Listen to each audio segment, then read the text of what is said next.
Our What in the World segment.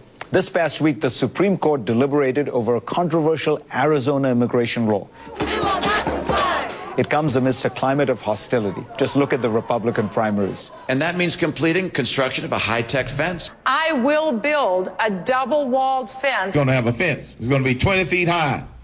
It's going to have barbed wire on the top. The fence in question guards a third of America's 2,000-mile-long border with Mexico. Supporters of harsher laws argue that 3 out of every 5 illegal immigrants are from Mexico. But just as American hostility is reaching a crescendo, the problem might be disappearing. I was struck by a Pew report I saw this week. It says a historic pattern of migration has been reversed. Comparing 2 recent 5-year blocks, the report finds that not only has the number of Mexicans immigrating to the U.S. declined by 50%, from 3 million to about 1.4 million, the number of Mexicans going the other way, back home, has doubled. 700,000 Mexicans in the U.S. moved back between 1995 and 2000, 1.4 million between 2005 and 2010. The decline in illegal immigrants is no surprise. Even President Obama has spent more on immigration enforcement than his predecessor.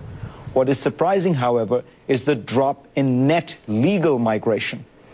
This has several explanations. The U.S. economy is weaker. On the other hand, Mexico's economy is doing better. Its GDP per capita now is $15,000, about a third that of America's.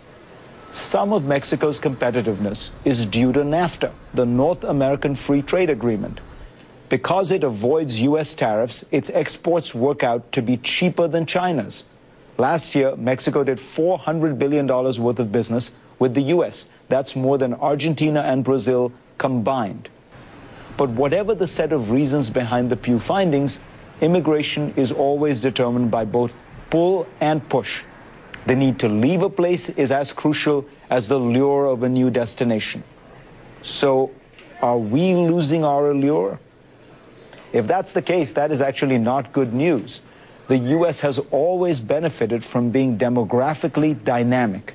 A major advantage we have over Japan, Europe, and even China is that our population will continue to expand. And it's been expanding with young people who are hardworking and full of drive and pay lots of taxes. Look at this data. The median age in the U.S. was about 37 years in 2010. China's was lower, 34 years.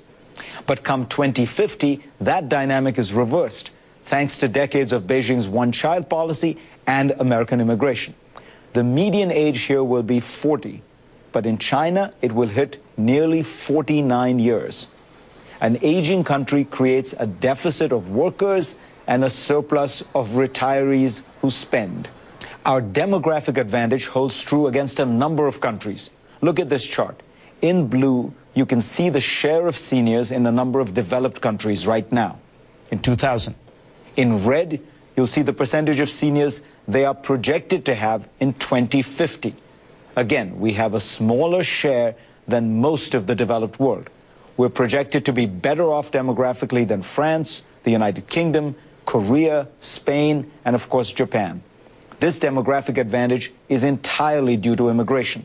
The United States actually has a fertility rate that is not so different from European countries. So our population gains, and these are gains in young people, come entirely from immigration. The Pew study shows how we've clamped down on illegal immigration. But it also shows that Mexicans don't want to come here as much legally as they did before. So actually it's a mixed picture.